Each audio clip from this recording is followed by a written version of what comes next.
feu sur la Bible, c'est la parole de Dieu.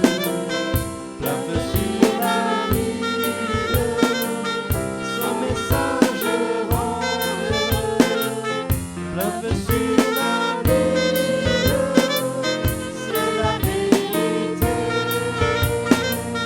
Plein feu sur la Bible, crois et sois sauvé. Bonjour les enfants, je suis contente de vous retrouver à nouveau cette semaine pour continuer notre belle aventure d'exploration de la Bible.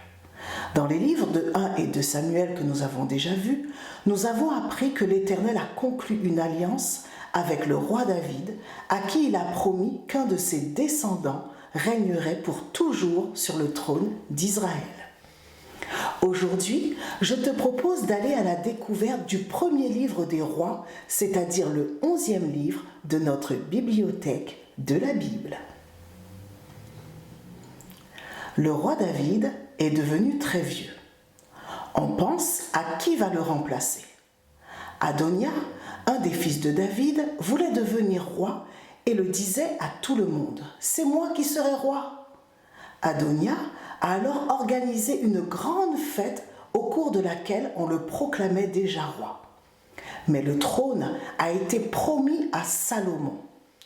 Pendant qu'Adonia festoyait avec ses invités, Bathsheba, la mère de Salomon, et le prophète Nathan allèrent voir le roi David pour l'informer de ce qui était en train de se passer sans qu'il soit au courant, et lui rappeler la promesse qu'il avait faite, à savoir que son fils Salomon deviendrait roi après lui. Alors, le roi David envoya le prophète Nathan et les prêtres pratiquer l'onction sur Salomon pour le consacrer roi du peuple d'Israël. David leur demanda ensuite de faire sonner de la trompette et de pousser de grands cris « Vive le roi! Vive le roi Salomon !» Adonia et ses invités entendirent tout le bruit du peuple. On va alors leur annoncer que Salomon avait été consacré roi du peuple d'Israël et de Juda. Adonia eut tellement peur que Salomon le tue qu'il alla vite se réfugier près de l'autel des sacrifices. Le roi, Salomon, envoya chercher Adonia et celui-ci s'inclina devant le roi. Salomon lui dit « Tu peux rentrer chez toi ». Avant de mourir, David fit ses dernières recommandations à son fils Salomon. Il l'invita à être courageux, à obéir et à rester fidèle à l'Éternel, à respecter les commandements de l'Éternel. S'il le faisait, il réussirait dans tous ses projets, dans tout ce qu'il ferait. Le roi David mourut et on l'enterra dans la ville de David à Jérusalem. David avait été roi du peuple d'Israël pendant 40 ans, 7 ans à Hébron et 33 ans à Jérusalem. Salomon se maria avec une des filles du roi d'Égypte.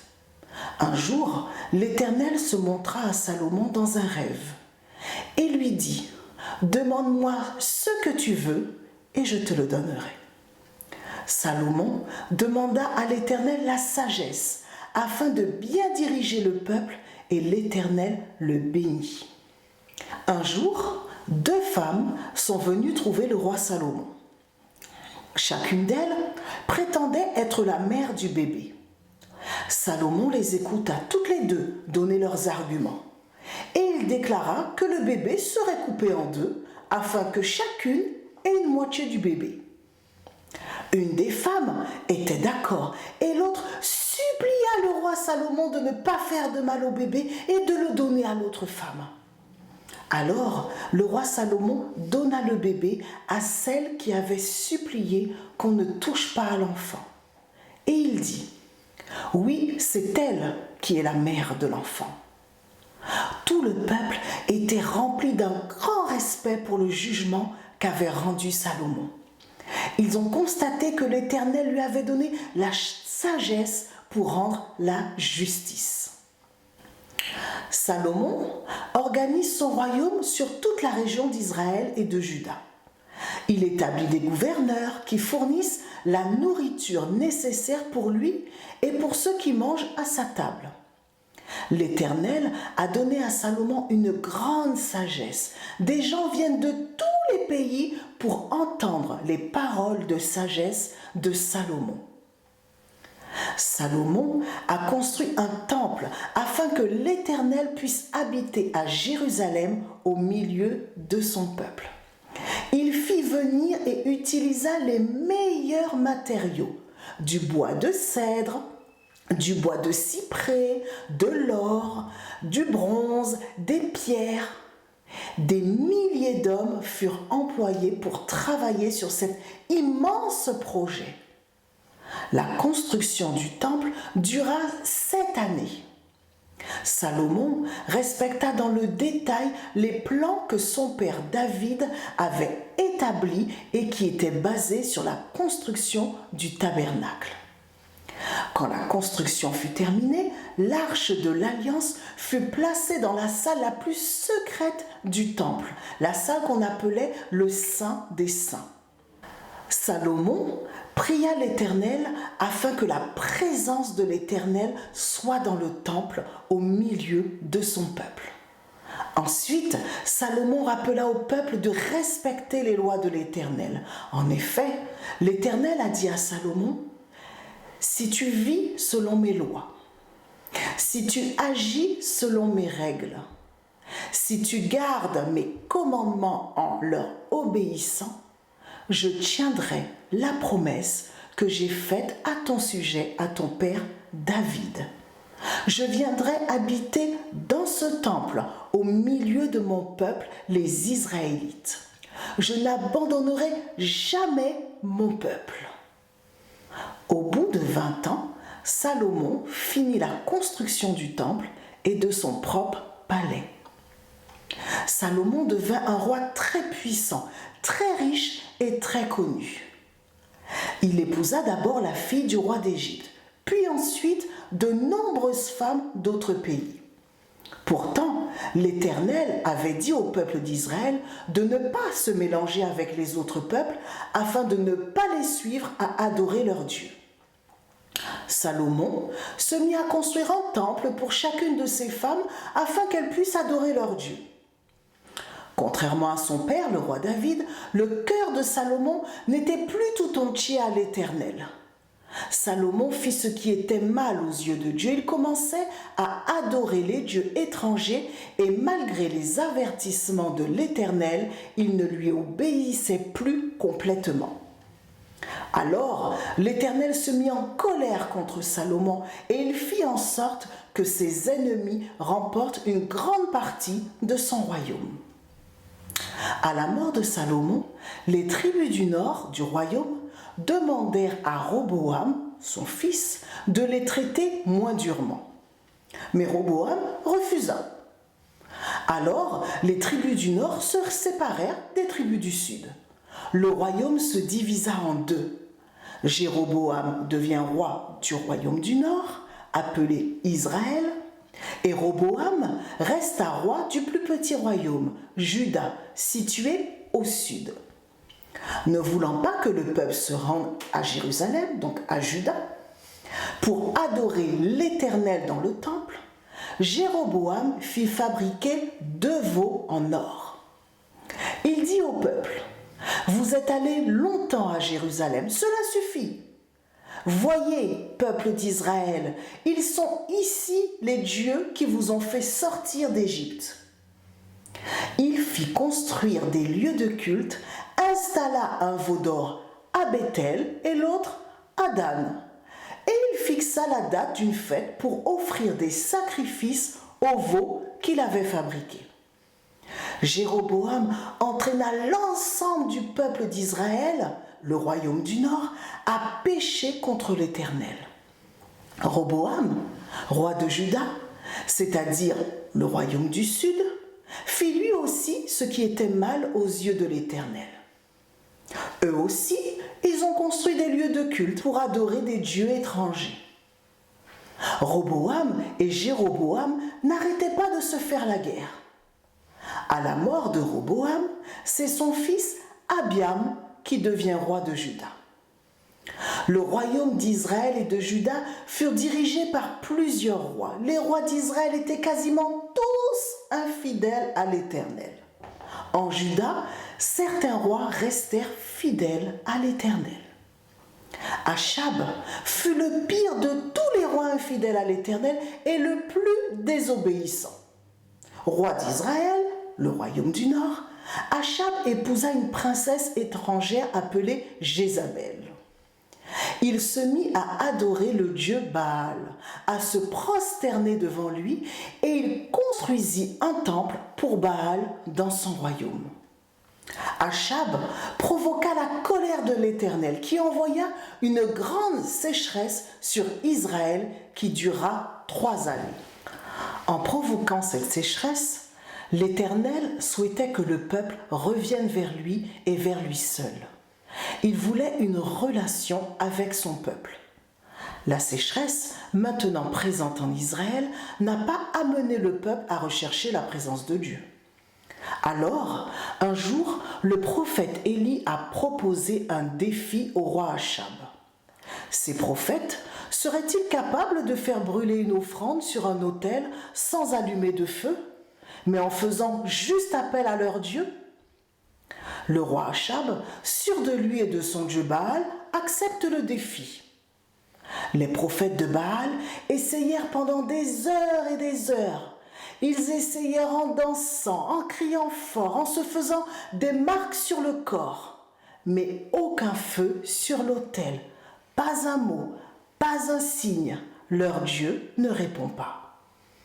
Alors, le prophète Élie construisit un autel avec 12 pierres pour rappeler au peuple que l'Éternel est le Dieu des 12 tribus d'Israël. Afin de rendre la tâche plus difficile encore, Élie fait arroser l'autel avec beaucoup d'eau. Et en effet, maintenant que l'autel est trempé, le feu aura du mal à prendre. Puis Élie adresse une prière à l'Éternel. Éternel, Dieu d'Abraham, d'Isaac et d'Israël, montre aujourd'hui que tu es le Dieu d'Israël. Montre que je suis ton serviteur et que j'agis sur ton ordre. Réponds-moi, Seigneur, réponds-moi.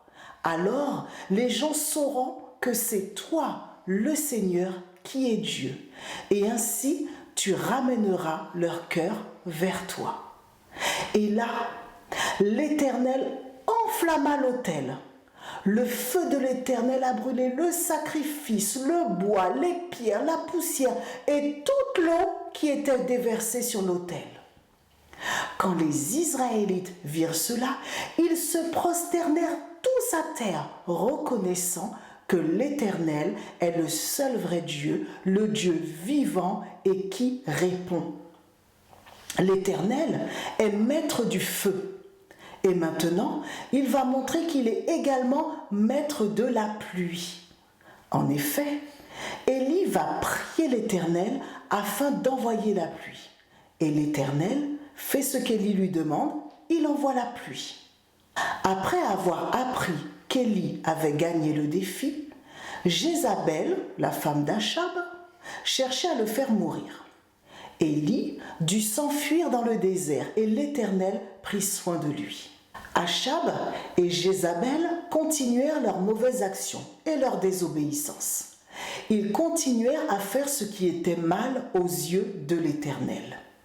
Élie choisit Élisée pour le former afin qu'il soit prêt à le remplacer à sa mort en tant que prophète de Dieu. Josaphat, roi de Juda, suivait le chemin de son père Asa et fit ce qui était bien aux yeux de l'Éternel. Il régna pendant 25 ans et vit en paix avec le roi d'Israël. À sa mort, son fils Joram devint roi à sa place.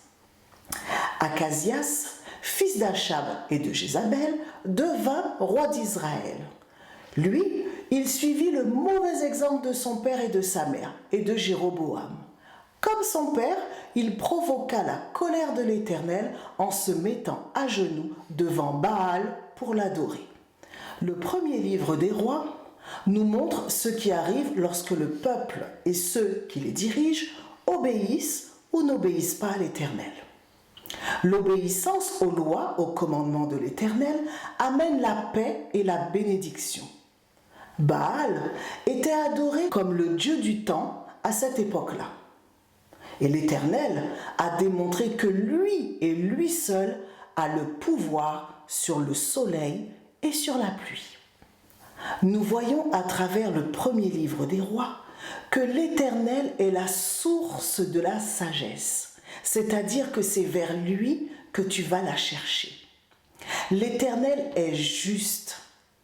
L'Éternel est un Dieu jaloux qui ne tolère pas l'infidélité de son peuple et de ceux qui le dirigent. L'Éternel est fidèle à son alliance. L'Éternel est le seul vrai Dieu, le seul Dieu vivant et qui répond. L'Éternel a tout pouvoir. L'Éternel veut habiter au milieu de son peuple.